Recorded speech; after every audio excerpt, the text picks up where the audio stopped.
అందరికీ నమస్కారం అన్న. యాదాద్రి భువనగిరి జిల్లా అడ్డగూడూరు మండలం ధర్మారంలో నిన్న కప్పల వెంకన్న గారి ఎద్దు కాడెద్దు పొలం కాడ ట్రాన్స్ఫారంకి టచ్ అయ్యి చచ్చిపోయిందన్న, కరెంట్ షాక్ కొట్టి. నేను ముందు నుంచి చెప్తూనే ఉన్నాను రైతులందరికీ జర జాగ్రత్తగా ఉండరు అన్న, ట్రాన్స్ఫార్మర్ల కాడ కానీ స్టార్టర్ల కాడ కానీ ఎర్తుల కాడ కానీ అని చెప్తున్నా. నిజానికి మన ప్రమేయంతో సృష్టించిన ఈ కరెంట్లకు ఈ నోరులేని జీవాలను మనం బలి చేయొద్దు.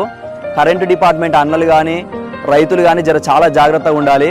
ట్రాన్స్ఫార్మర్లు కిందికి ఉంటే, ఆ వైర్లు కిందికి ఉంటే జర జాగ్రత్తగా నిర్లక్ష్యం వహించకుండా కొంచెం జాగ్రత్తగా ఉండరు అన్న. వాటికి తెలియదు కదా నిజానికి, పోయి ఇట్లా టచ్ అవుతుంటాయి ఎడ్లు కానీ.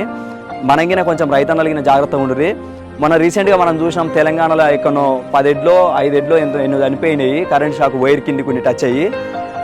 జర కరెంటు డిపార్ట్మెంట్ అన్నలు అందరూ జర అట్లా ఉండకుండా చూడురన్న, మీకు దయచేసి మరీ చెప్తున్నా. రైతన్నలకి ఒకసారి జాగ్రత్తగా ఉండరు. ఎడ్లని ముందట నిలబడి మేపుకోరు, లేకపోతే తాడువేటి కట్టేసుకోరు, కానీ ఇట్లా వదిలిపెట్టకూరనా. ఈ వీడియో రైతన్న